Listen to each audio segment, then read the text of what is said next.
Good morning guys, welcome to my channel. আজকে আমার মায়ের হাতের পাবদার ঝাল রেসিপিটা শেয়ার করতে চলেছি।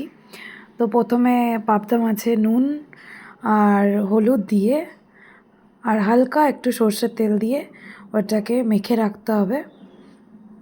দিয়ে মেখে রাখার পর আর উপকরণ যেগুলো লাগছে সেগুলো হলো ধনেপাতা, টমেটো কুচি আর একটা পেস্ট যেখানে ধনে গুঁড়ো, জিরে গুঁড়ো আর সর্ষে বাটা, কাঁচা লঙ্কা বাটা দিয়ে করা হয়েছে। দিয়ে তেল গরম করে কড়াইয়ের মধ্যে একটা একটা করে পাবদা মাছ দিয়ে ভেজে তুলে নিতে হবে।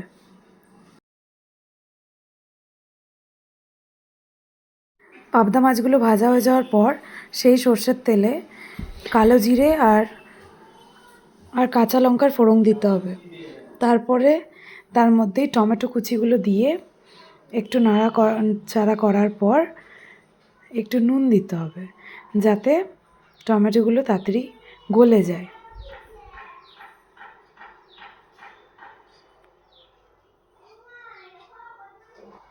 যখন টমেটোটা গলে আসবে তখন ওই পেস্টটা মানে সর্ষে, ধনে গুঁড়ো, জিরে গুঁড়ো, লঙ্কা গুঁড়ো, হলুদ গুঁড়ো দিয়ে যেটা করা হয়েছে সেটা ঢেলে দিতে হবে।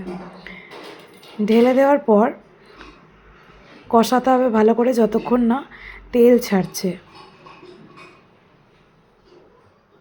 যখন মশলা থেকে তেল ছেড়ে আসবে তখন একটু হালকা মিষ্টি স্বাদ অনুসারে দিয়ে তারপরে আবার একটু হালকা করে নাড়াচাড়া করার পর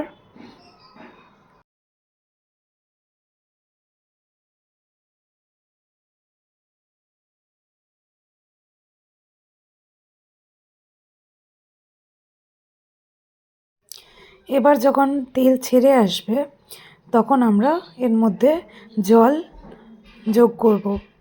দিয়ে জল দিয়ে ভালো করে এটা নাড়ানোর পর পরিমাণ মতো জল দিয়ে একটু নাড়াচাড়া করার পর আমরা জলটাকে ফুটতে দেব।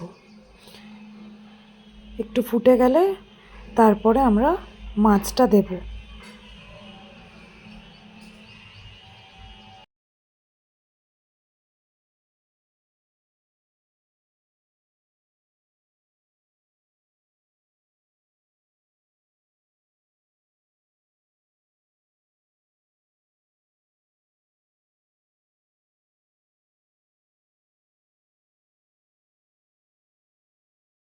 এবার আমাদের জলটা ফুটে এসেছে, এবার আমরা মাছটা দিয়ে দেব।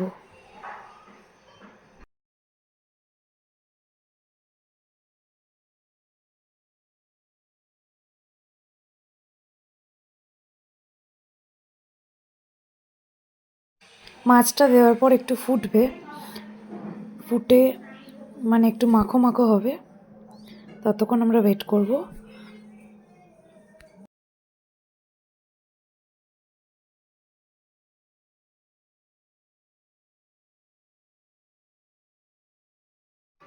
তারপরে লাস্টে আমরা এটার মধ্যে ধনেপাতা অ্যাড করব। অ্যাড করার পর এটা একটু ফুটতে দেবো যাতে ফ্লেভারটা মাছের গ্রেভিতে চলে আসে।